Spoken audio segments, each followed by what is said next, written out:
Doctor Shubham Das, doctor Suvendu Das এবং doctor অনুভব Das. Doctor Subrajit Das, বাবার নাম শ্রী সুদেব দাস।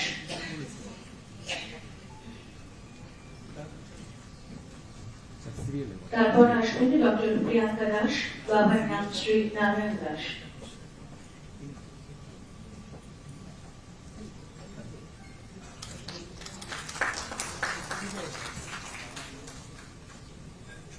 ডক্টর প্রিয়াঙ্কা দাসের পর আসবেন ডক্টর দিবাকর দাস, বাবার নাম শ্রী নেপাল চন্দ্র দাস। তারপরে ডক্টর ত্রিদীপ দাস, বাবার নাম শ্রী রথীন্দ্র কুমার দাস।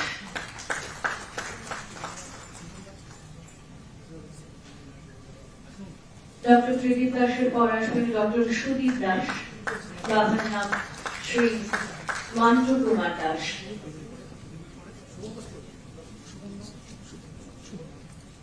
তারপর আসবেন ডক্টর শুভম দাস, বাবার নাম শ্রী সুনীল চন্দ্র দাস।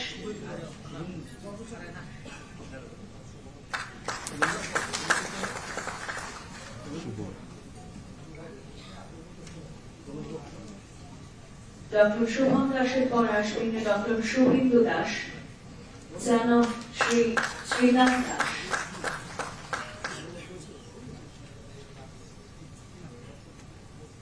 তারপর আসবেন ডক্টর অনুভব দাস, son of শ্রী কানালা দাস। তারপর আসবেন ডক্টর সৌরভ রোগা,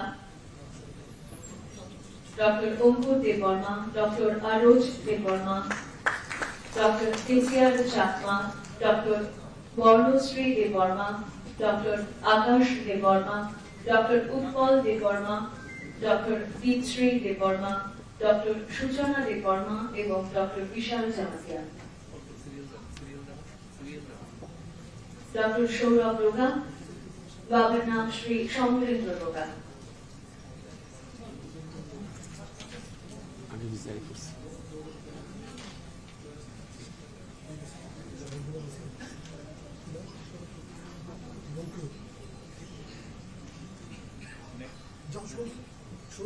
ডক্টর সৌরভ রোগা, son of শ্রী সমরেন্দ্র রোগা।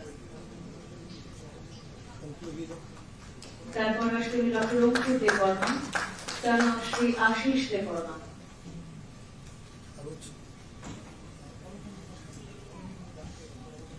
তারপর আসবেন doctor Aroj Debbarma, son of Shri Pradip Debbarma.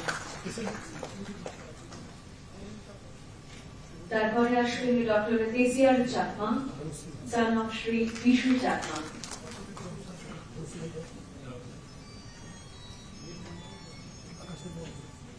তারপর doctor Barnashree Debbarma, doctor of Shri Dhiman Debbarma.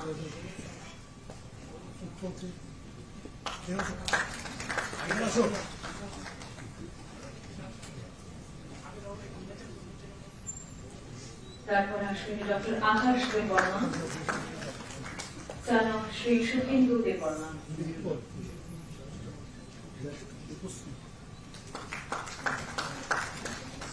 তারপর আসবেন doctor Utpal Debbarma, son of Shri Usha Ranjan Debbarma.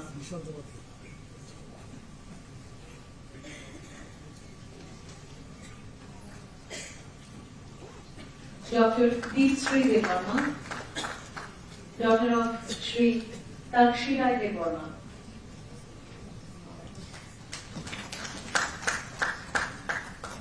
Dr. Shuchana Deborma, daughter of Sri Somarendra Deborma.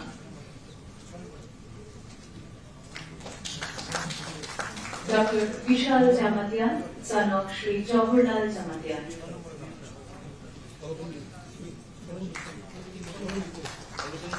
তারপর আসবেন doctor Alokendu Das, doctor Debashis Sharma, doctor Tridip Nag, doctor Shubhrajit Modak, doctor Arkajyoti Kotayat, doctor Nilkamal Mitra, doctor Sourav Saha, doctor Sushmita Mahajan, doctor Bishal Saha এবং ডক্টর বিশালয় ভান্ডারী। ডক্টর অলোকেন্দু দাস, বাবার নাম Shri Ashish Das.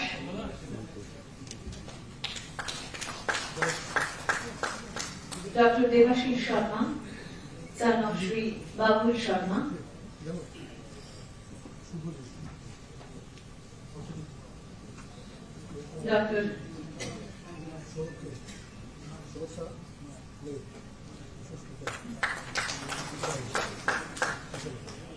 Dr. Tridip Nak,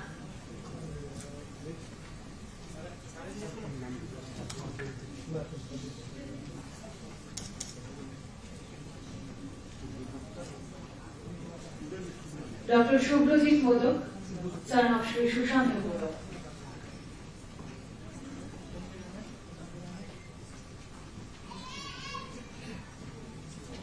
Dr. Orkojyoti Purokayastho, son of Shri Jananta Kumar Purokayastho,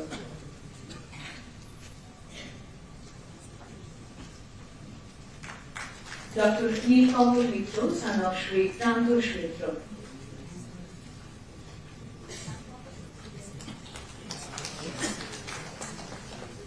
Dr. Saurabh Saha, son of Shri Mohan Gopal Saha,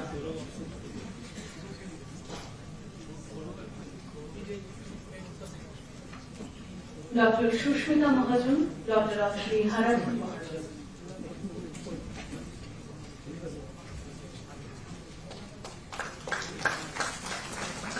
Dr. Vishal Saha, son of Shri Vikas Saha,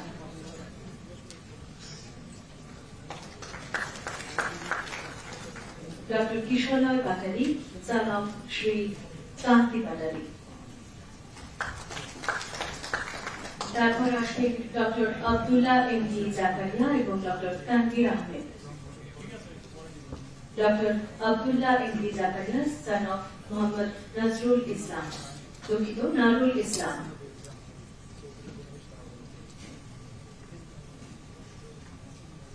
তারপর আসবেন doctor Tanvir Ahmed son of mister Abdul Mannan.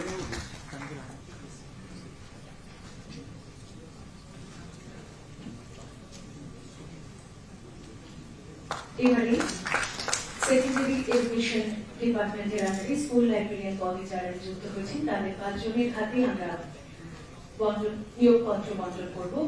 Shrimati Mallika বণিক, রোজালি বেগম, শ্রীমতী সৌরশ্রী দেবনাথ, শ্রী তাপস চন্দ্র শুক্ল দাস এবং শ্রী লিটন কর। শ্রীমতী মল্লিকা বণিক,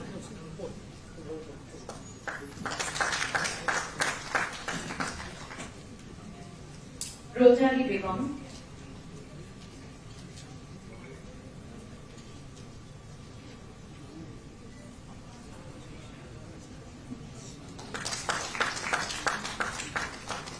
শ্রীমতী সৌরশ্রী দেবনাথ,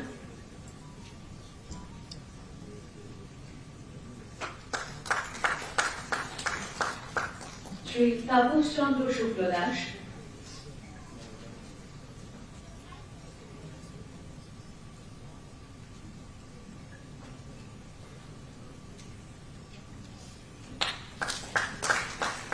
এবং শ্রী লিটন কর।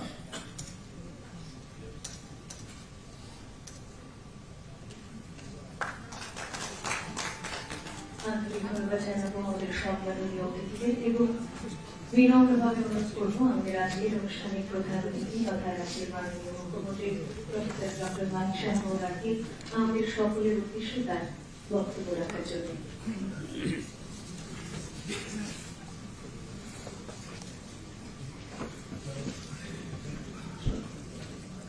সবাইকে নমস্কার। আজকে সত্যি আরেকটা খুশির দিন আজকে, যে স্বাস্থ্য পরিবার কল্যাণ দপ্তর এবং আমাদের স্কুল এডুকেশন শিক্ষা দপ্তরের যে লাইব্রেরিয়ান পদে অফার প্রদান করার অনুষ্ঠান, সেই অনুষ্ঠানে আমাদের মাঝে উপস্থিত আছেন হেলথ অ্যান্ড ফ্যামিলি ওয়েলফেয়ারের সম্মানিত secretary Shri Kiran Gitte, director health service doctor professor Tapan Majumdar, Shri Saju Bahed mission director NHM, doctor Nirmal Sarkar, director family welfare and preventive medicine, professor doctor Anup Kumar Saha, principal JMC and GBP hospital, director secondary education NC Sharma মহোদয়। তাছাড়া আমার সামনে এখানে সিনিয়র অফিসাররা আছেন, senior ডক্টরসরা আছেন হেলথ অ্যান্ড এডুকেশন ডিপার্টমেন্টে, এবং যারা আজকে জিডিএমও এখানে আজকে অফার শুরু হয়েছে, বাকিগুলো হয়তো পরবর্তী সময় দেওয়া হবে, এবং লাইব্রেরিয়ানদের পোস্টে যারা আজকে অফার এখানে গ্রহণ করেছেন বা করবেন, এবং যাদের অনেক আশা আকাঙ্ক্ষা নিয়ে যাদের কারণে আজকে ডাক্তার হয়েছে, লাইব্রেরিয়ান হয়েছে, সমস্ত ফ্যামিলি মেম্বার্স, অভিভাবক বৃন্দ এবং অন্যান্য অতিথিগণ এবং সাংবাদিক বন্ধুরা, সবাইকে আমি আন্তরিকভাবে বিশেষ করে দুর্গাপূজা উপলক্ষে সবাইকে হার্দিক অভিনন্দন ও শুভেচ্ছা জানাচ্ছি। আমাদের ডাক্তারদের সবসময় আমাদের হসপিটালগুলোতে বিশেষ বিশেষ জায়গার থেকে অনেক সময় আমাকে বলে যে ডাক্তার দিতে হবে, ডাক্তার দিতে হবে। আমরা জানি একজন ডাক্তার তৈরি হতে গেলে তার অনেক সময়ের প্রয়োজন, রেডিমেড পাওয়া যায় না কোনো ডাক্তার। তারপর তাকে পরীক্ষা দিয়ে আবার পাশ করতে হবে, পাবলিক সার্ভিস কমিশন থেকে পাশ করার পর তারপর তাকে চাকরির অফারের মাধ্যমে তার অ্যাপয়েন্টমেন্ট লেটার, যখন সেই অফার অ্যাকসেপ্ট করবে তারপর তার চাকরি দেওয়া হবে। তো আমরা এর আগেও অনেক চাকরি আমরা দিয়েছি।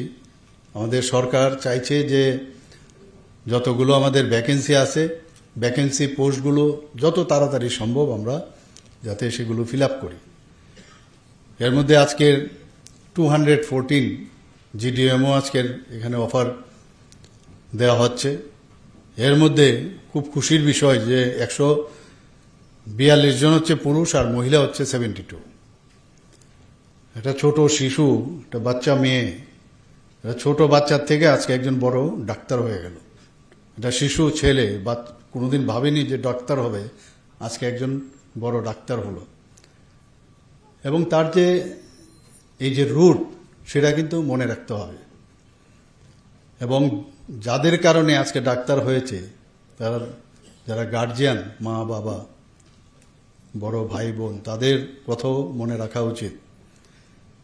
এখানে যারা লাইব্রেরিয়ান হয়েছেন তাদেরকেও আমি বলবো যে আমরা সবাই জানি যে লাইব্রেরিয়ানদের যে রোল, এখন আর সেই এখানে বিভিন্ন স্কুলের মধ্যে লাইব্রেরিয়ানদের একটা শর্টেজ ছিল। আমার সাথে ডাইরেক্টর মহোদয় প্রায়শ বলতেন, তো আমরা বললাম যে ঠিক আছে, এটা তো করতেই হবে, কারণ লাইব্রেরিয়ান ছাড়া কোনো স্কুলও চলে না। এবং লাইব্রেরি এমন একটা আস্থার বিষয় এবং বিশ্বাসের বিষয় যে স্টুডেন্টরা সেখানে যায়, অনেকে বই কিনতে পারে না বা এত বই কেনাও সম্ভব নয়। আর এখন তো বইয়ের শুধু বই পড়েও হবে না, এখন লাইব্রেরি হয়ে গেছে, এখন ডিজিটাল লাইব্রেরি হয়ে গেছে।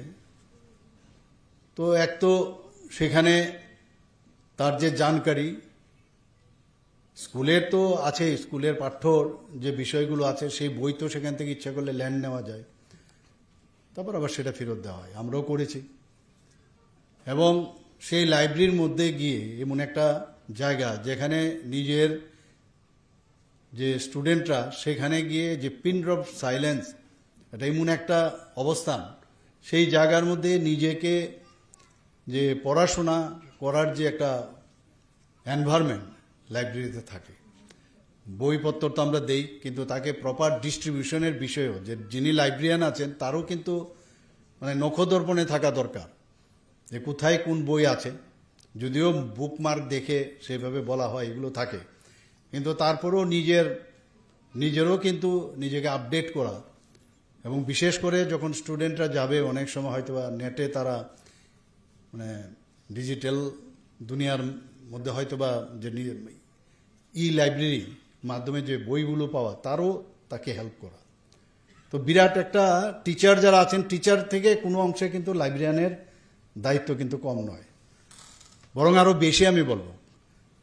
কারণ স্টুডেন্টরা যখন যায় মনে করে যে আমার লাইব্রেরিয়ান, ওনার কাছে সব খবর আছে, এবং পুরো সেটা ইতিহাসই হোক, ভূগোলই হোক, সেটা সায়েন্সের বিষয়ই হোক, বায়োলজি হোক, ফিজিক্স হোক, কেমিস্ট্রি হোক, সব আমি লাইব্রেরিয়ানের কাছে যদি যাই, এবং লাইব্রেরিয়ানের সাথে একটা যোগাযোগের কিন্তু ব্যবস্থা হয়ে যায় স্টুডেন্টদের। এখন তো আজকাল যেহেতু বেরিয়ে মনে করে যে কি করে স্কুল শেষ হবে আর চলে যাব ওই প্রাইভেট টিউশনে, তো অনেকে কিন্তু লাইব্রেরির দিকে কিন্তু যাচ্ছে না এখন, কিন্তু আলটিমেটলি কিন্তু সেই লাইব্রেরিতেই কিন্তু আসতে হবে। আর নিজের যে লাইব্রেরি, বিবেকানন্দজি বলছেন যে পৃথিবীর যত লাইব্রেরি আছে সবকটা যদি একসাথে করাও যায়, নিজের ব্রেনের মধ্যে, মস্তিষ্কের মধ্যে যে লাইব্রেরি আছে, বরং সব লাইব্রেরি দুনিয়ার যদি একসাথে করা যায় তার থেকেও কম। তো নিজের লাইব্রেরিকে যদি প্রকাশ করতে হয়, লাইব্রেরিতে যেতে হবে, তবে সেটা প্রকাশ পাবে।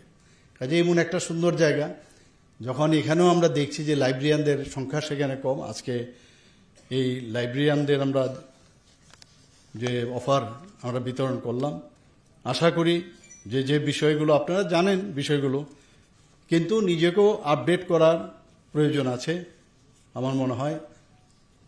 তো আজকে আপনারা ডাক্তারবাবুরা যেভাবে নিজেকে এত পরিশ্রম করে আজকে যে জায়গায় এসছেন, ডাক্তার হয়েছেন, মা বাবারও আশা আকাঙ্ক্ষা পূরণ করছেন, শুধু চাকরি নয়, এখানে ডাক্তারদের বিষয়ে কিন্তু মানে আপনার নামের আগে ডক্টর ডিআর লাগানো, যখন পাশ করার পরে নিজেকে কত একটা অদ্ভুত একটা, যাকে বলে নস্টালজিক একটা ফিল হয় যে ডিআর আমি লাগাতে পারলাম। So you are not like others, যেখানে মিস্টার মিসেস লেখে and you are writing DR, it's very important. তো তার যে সম্মান, সেই সম্মানটা একমাত্র যখন আপনি সমাজের মধ্যে সাধারণ মানুষের যারা সাফারিং পিপল, তাদের প্রতি আপনি যদি মানে জাস্টিস আপনারা করেন, তবেই সেটা সম্ভব হবে। আমরা জানি যে আমি নিজেও একজন ম্যাক্সিলোফেসিয়াল সার্জন, তো এখানে একটা কথা আছে যে সার্জন শুড বি লাইক হোক, ইগল, মানে হোকের মতো থাকতে হবে, ইগল আইস থাকতে হবে, আর হাত বা ফিঙ্গার্সগুলো থাকতে হবে লেডিস ফিঙ্গার। এগুলো কিন্তু কথার কথা নয়, কাজের মধ্যেও নিজেকে যে একজন সার্জন হিসেবে কি হওয়া। আজকে যারা মানে জেনারেল ডিউটি মেডিকেল অফিসার হয়েছেন, কিন্তু আগামী দিন তাদেরও কিন্তু যখন পোস্ট গ্রাজুয়েশন হবে, কেউ সার্জন হবে, কেউ মেডিসিনে যাবে। তো এই কথার কথা নয়, এগুলো কিন্তু জেনে আমাদের আগামী দিন সেইভাবে পথ চলা। এবং আমরা যারা ডাক্তাররা আছেন, বিশেষ করে যারা আগামী দিনের প্রজন্ম, তাদের মনে রাখতে হবে যে আমি আমার যে সময়, আমরা যে স্যাক্রিফাইস করছি আমরা টাইম মানুষের জন্য, এই স্যাক্রিফাইস অনেকে ওই সময় যে স্যাক্রিফাইসটা করে, এন্টারটেনমেন্ট স্যাক্রিফাইস, আমার বিভিন্ন যে পূজা পার্বণ আছে, বিভিন্ন অনুষ্ঠান আছে, সেটাকে স্যাক্রিফাইস করে ডাক্তাররা কাজ করে। তো এই স্যাক্রিফাইসের যে বিনিময়ে নিজেকে, it's a hard and herculean task, no doubt. আর এই হার্ড যে ওয়ার্ক, সেটা মানে করতে হবে যতক্ষণ না ধরে আমি করতে করতে আমি স্কালপেল বলতে হবে যে নো মোর নাও। স্কালপেল আমাকে বলবে no more now, your stay. তো আমরা জানি আমাদের অনেকের যারা ক্রিয়েচার যত আছে, ক্রিয়েচার অনেকের মানে উইংস থাকে, কিন্তু ডাক্তারদের উইংস হচ্ছে স্টেথোস্কোপ। তাদের এটা একটা অলংকার। এই অলংকারকে একমাত্র সেটাকে যদি সুন্দরভাবে অলঙ্কৃত করে আমরা মানুষের কাজে আসতে পারি, এবং স্টেথো এবং হোয়াইট কোট যখন আমরা একবার খুলি, সেই খোলার সময় একবার চিন্তা করতে হবে যে আমি যখন এই হোয়াইট কোট আর স্টেথোটা আমার গলায় ছিল, তখন আমি কি রূপে ছিলাম। আর তার মধ্যে কিন্তু একটা অনারেবল যে বিষয়, সেটা কিন্তু থাকে। আমরা অনেক সময় মানে তিতিবিরক্ত হয়ে যায় পেশেন্টের কথা শুনে, পেশেন্টের প্রতি অনেক বেশি পেশেন্টের উপর কাজ করতে করতে। পেশেন্ট তো সে সাফারিং পিপল, সে তো অনেকভাবে কথা বলতে পারে, কিন্তু নিজেকে মানে সহ্যর মধ্যে রেখে, এবং সহ্য না, এটা দিস ইজ ইউর ডিউটি, সেই ডিউটির মধ্যে রেখে শোনার পরে কাজ করা। একটা কথা আছে যে you can treat the disease, you may fail, you may win, কিন্তু if your attitude is good, then always I can give you the guarantee that you will win always. কাজে এইখানে ভেরি ইম্পর্টেন্ট, আমাদের সবাই অ্যাটিটিউডটা better থাকা উচিত। এবং আমরা যদি সেইভাবে আমরা কাজ করি, আমি জানি যে ডাক্তারবাবুরা, অনেক ডাক্তারবাবু আমি দেখেছি যারা লিজেন্ড ব্যক্তি, চুপচাপ কাজ করে গেছে, ইন সাইলেন্স ম্যানার, এবং আলটিমেটলি তার যে অ্যাচিভ করার যে গোল, যে সমাজের মধ্যে একজন বিশিষ্ট ব্যক্তি হিসাবে প্রতিষ্ঠিত হওয়ার ওনারা কিন্তু করেছেন। এবং আমিও চাইব যে আমাদের যারা ইয়াং ডাক্তাররা আছেন আগামী দিন তারা সেই কাজটা করবে। You are born, others also born, but you born to save the others. Just imagine difference. You are born, others peoples also born, but you are gifted by the God that to save the lives of others. কত বড় দায়িত্ব আপনাকে ভগবান দিয়েছে, তো সেই কাজটা নিশ্চয়ই আপনারা আগামী দিন করবেন। আমরা জানি যে রবিবার বলতে আমাদের কিচ্ছু নেই, ছুটির দিন বলতে কিচ্ছু নেই, কিন্তু এই কাজের মধ্যেই কিন্তু আনন্দ। আমরা যদি সেই কাজটা ঠিকভাবে করি, যারা গার্জিয়ানরা আছেন ওনারা কিন্তু নিজের ছেলে মেয়ে সম্পর্কে খুব ওনারা কিন্তু জানেন, এবং যখন দেখবে আমার ছেলে বা মেয়ে মানুষের জন্য কাজ করছে, সবচেয়ে বেশি নিজে যতটুকু স্যাটিসফাই না হবে তার থেকে বেশি স্যাটিসফাইড বা গর্ববোধ করবে গার্জিয়ানরা, প্যারেন্টসরা সবচেয়ে বেশি, যে না আমার ছেলে মেয়েদের যাদের আমি জন্ম দিয়েছি তারা মানুষের জন্য কাজ করছে, সোসাইটির জন্য কাজ করছে, এর জন্য নিজেরাও কিন্তু গর্ববোধ ফিল করবেন। আমরা এটাও জানি যে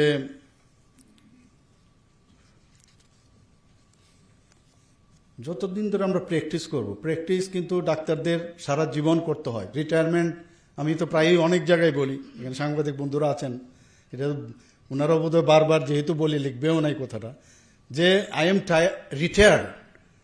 retired now at the age of 71+, but I am not tired.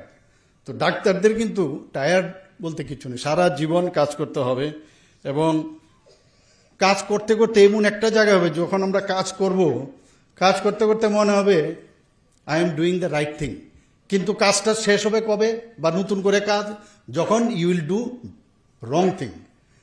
Wrong thing করলে তখন বুঝতে হবে এই রং থেকে আমার শিখতে হবে যে রাইট থিং কোনটা।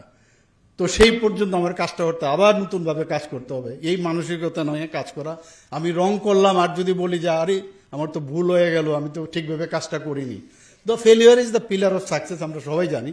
তো এই বিষয়টা ডাক্তারবাবুদের আমি বলবো যে এই আগামী দিন চাকরিতে যখন জয়েন করবেন, জয়েন করার পরে এই একবার ঘর থেকে বেরোবার সময় যেখানে যেখানে পোস্টিং তো হবে অনেক জায়গায়, তো আমাদের পক্ষেও সুবিধা হয়ে গেল যে পেশেন্ট এবং ডাক্তারদের যে রেশিও সেটা কিন্তু আমাদের এনএমসি বা WHO যেটা দিয়েছে তার থেকে আমরা চেষ্টা করছি যতটুকু এক পার হওয়া যায়।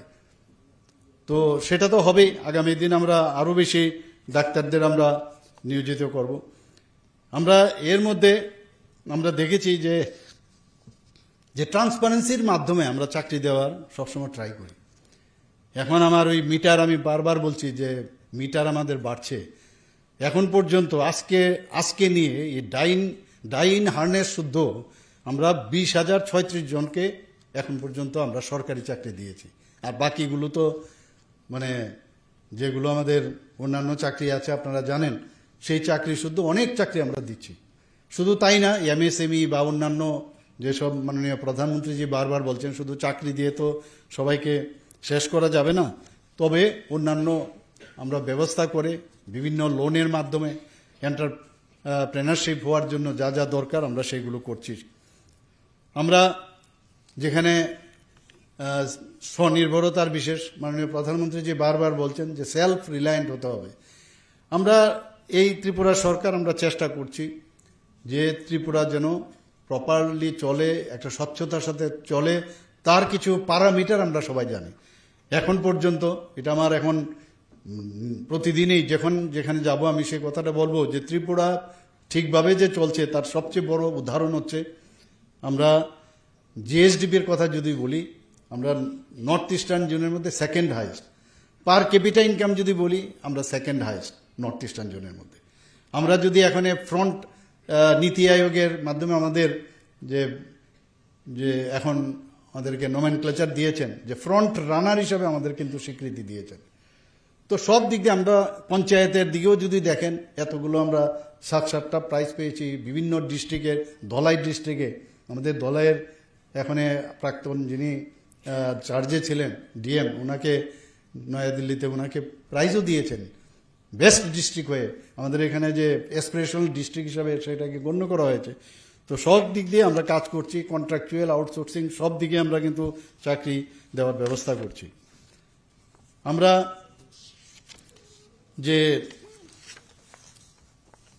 এখানে মাননীয় প্রধানমন্ত্রীজি এখানে বিষয়, আমরা ডাক্তারই হোক, লাইব্রেরিয়ানই হোক, যে শিক্ষকই হোক, যেখানেই যে চাকরি করবে তার কিন্তু যে সুদক্ষ যে করা, যে স্কিল ডেভেলপমেন্ট, আমি ডাক্তার হলাম বা আমি লাইব্রেরিয়ান হলাম, আমার সার্টিফিকেট আছে, এতে কিন্তু চলবে না। নিজেকে আপডেট করা, অ্যান্ড এটাই হচ্ছে এমপ্লয়েবিলিটি।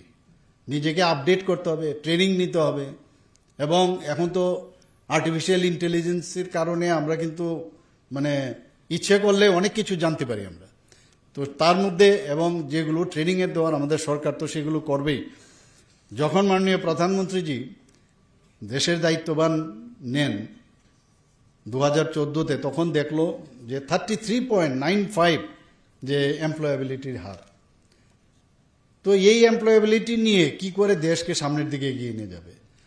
তো এর জন্য যে ডিজিটাল ইন্ডিয়া এবং স্কিল ইন্ডিয়া মতো এবং প্রধানমন্ত্রী কৌশল বিকাশ যোজনা, সেইগুলো এনে যাতে করে স্কিল ডেভেলপমেন্ট করা যায়, তাতে করে দেখা গেছে প্রায় 54.81% এখন এমপ্লয়াবিলিটি বেড়েছে। আমরা এর মধ্যে আপনারা দেখেছেন যে ত্রিপুরাতে আমরা চাইছি, বিশেষ করে আগরতলা গভর্নমেন্ট মেডিকেল কলেজ, আমার পূর্ববর্তী বক্তা বলেছেন যে কিছুদিন আগে সাংবাদিক বন্ধুদের সাথে আমাদের একটা মানে ইন্টারাকশন হয়েছিল, সিনিয়র সাংবাদিকরা ছিলেন এবং মিডিয়া হাউস।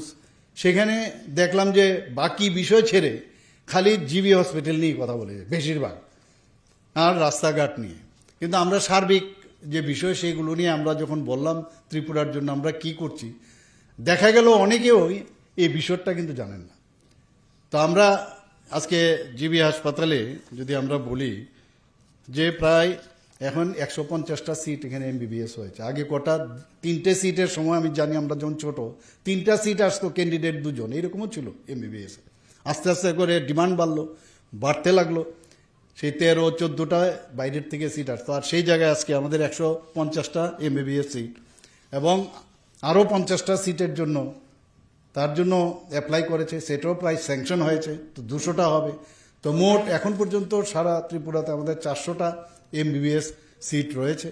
আমাদের ছেলে মেয়েদের আগে বাইরে যেতে হতো এবং গার্জিয়ানরা যাদের ছেলে মেয়েদের পড়াতে হতো অনেক কষ্টের মধ্যে কিন্তু টাকা পাঠাতে হতো। এখন এখানে বিডিএসেও আমাদের 63 সিট হয়ে গেছে। এখানে 50 সিটের বিএসসি নার্সিং হয়েছে, ফার্মেসি কলেজ হয়েছে এখানে। তো সব মিলে এখানে একটা মেডিকেল হাব, যেটা আমি বলি বারবার, সেইভাবে চেষ্টা করছি। বাইরের থেকেও এখন মানুষ আসছে। প্রায়শই এখানে দেখি জিবি হাসপাতালে যে রুগীরা কিন্তু মাটিতে শুয়ে থাকে। তো যখন আমি দায়িত্ব নিলাম স্বাস্থ্যমন্ত্রী হিসাবে, আমি বললাম যে এ তো হবে না।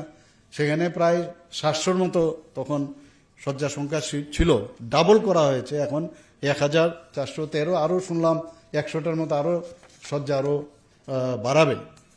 আমরা যে পিজির সিটের খুব প্রয়োজন, আগে পিজি করতে বাইরে যেতে হতো, এখন বিভিন্ন যে পিজি সিট সেখানেও প্রায় 85-এর মতো সিট আছে, সেটাও আগামী দিনে প্রায় 100-র মতো আশা করি সেটাও বাড়বে।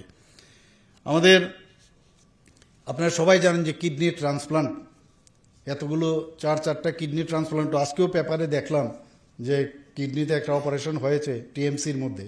তো আমাদের এখানে ভালো ভালো কাজ হচ্ছে ত্রিপুরাতে। এবং এখানে আমরা চেষ্টা করছি যে লিভার ট্রান্সপ্লান্ট থেকে আরম্ভ করে শরীরের, আমরা এই শরীরের এমন কোনো অঙ্গ প্রত্যঙ্গ নেই যেটাকে ট্রান্সপ্লান্ট করা যায় না। তো এই বিষয়ে আমরা চাই যে এই আমরা যে এই অঙ্গ প্রতিস্থাপনের জন্য আমরা অলরেডি মৌ করেছি আমরা, তো সেটা আগামী দিন হবে। এখানে আগরতলা গভর্নমেন্ট মেডিকেল কলেজে আমরা 200 শয্যা বিশিষ্ট যে মা ও শিশুদের, মাদার অ্যান্ড চাইল্ডের সেই হসপিটাল যে তৈরি সেখানে হচ্ছে। এবং বিলুনিয়াতেও মাদার অ্যান্ড চাইল্ডের 2025 সালে জানুয়ারিতে সেটারও আমরা ইনোগ্রেট করেছি। আমরা যে নেশা নিয়ে যে সমস্যা, বিশ্রামগঞ্জের ডোনার মিনিস্ট্রি থেকে আমরা প্রচুর টাকা পেয়েছি সে বিশ্রামগঞ্জে আমি নিজেও সেখানে এই নেশামুক্ত একদম আধুনিক মানের সেই সেখানে একটা আমরা ডি এডিকশন সেন্টার আমরা এখানে খুলছি। এর মধ্যে আমরা প্রায় প্যারামেডিক্যাল স্টাফ প্রয়োজন, মাল্টিটাস্কিং স্টাফ প্রয়োজন, প্রায় 368 জন আমরা নিয়েছি, 308 জন মাল্টিটাস্কিং নিয়েছি। প্রধানমন্ত্রী জন আরোগ্য যোজনা আপনারা সবাই জানেন, এতে করে আমরা 100% আমাদের যে টার্গেট সেই টার্গেট আমরা ফুলফিল করেছি। তাদেরকে অনেক সুযোগ সুবিধা দেওয়া হচ্ছে, তাদেরকে কার্ড বিতরণ করা হয়েছে। মুখ্যমন্ত্রীর জন আরোগ্য যোজনা সেই একইভাবে আমরাও সেটা শুরু করেছি, সেখানেও প্রায় 5,40,000 উপরে কার্ড বিতরণ হয়েছে। এবং তাতে করে দেখা গেছে ভারতবর্ষের মধ্যে একমাত্র ত্রিপুরা রাজ্য যেখানে উইদাউট ক্যাপিং সব ত্রিপুরার মানুষ কিন্তু এই যে স্বাস্থ্য বীমা যোজনা, মুখ্যমন্ত্রীর জন আরোগ্য যোজনা হওয়াতে সেটা সুবিধা হয়ে গেছে। আমরা সেইভাবে আমরা কাজ করছি। এখানে শিশু মৃত্যুর হার নিয়ে সবসময় একটা কথা হতো, এখন দেখা গেছে অল ইন্ডিয়া লেভেলে শিশু মৃত্যুর হার অনেক হ্রাস পেয়ে গেছে আমাদের এখানে।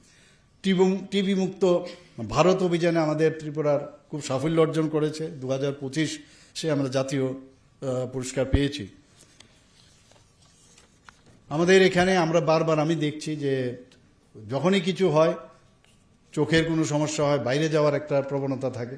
তা আমরা গত বাজেটে আমরা ডিসিশন নিলাম এখানে যে 100 শয্যা বিশিষ্ট একটি মানে টার্সিয়ারি আই কেয়ার সেন্টার এখানে খুলব।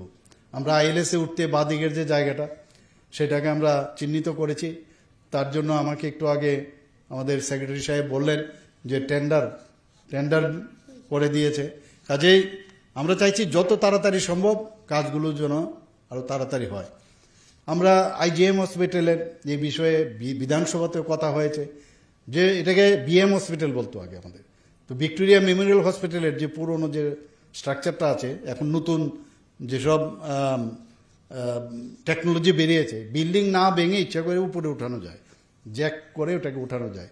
তো সেটাকে উপরে উঠে এটাকে একটা মানে অ্যান্টিক একটা ইয়ে করে সেটাকে আমরা রাখবো সেখানে, এবং তার হিস্ট্রি একটা মিউজিয়ামের মতো করে আমরা সেই ব্যবস্থা আমরা এখানে করছি।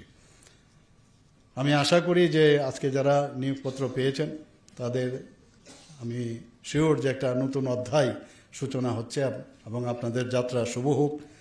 এবং অনিষ্টির সাথে আপনারা কাজের মাধ্যমে মানুষের সাথে সহানুভূতির সাথে যখন যোগাযোগ করবেন, অ্যাটিটিউড আমি যেটা বললাম সেটা যদি মনে করেন যে আপনার রিয়েল ডিউটি, তাহলে দেখবেন আপনার যে গোল আপনার যে জীবনের যে গোল সেটা আপনি নিশ্চয়ই সেটা পাবেন।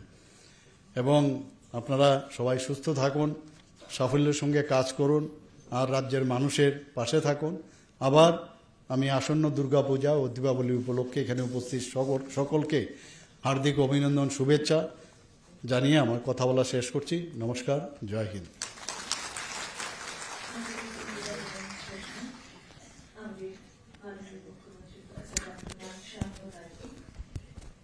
ধন্যবাদ সূচক বক্তব্য অনুরোধ করব ডক্টর ইনচার্জ ডিরেক্টর অফ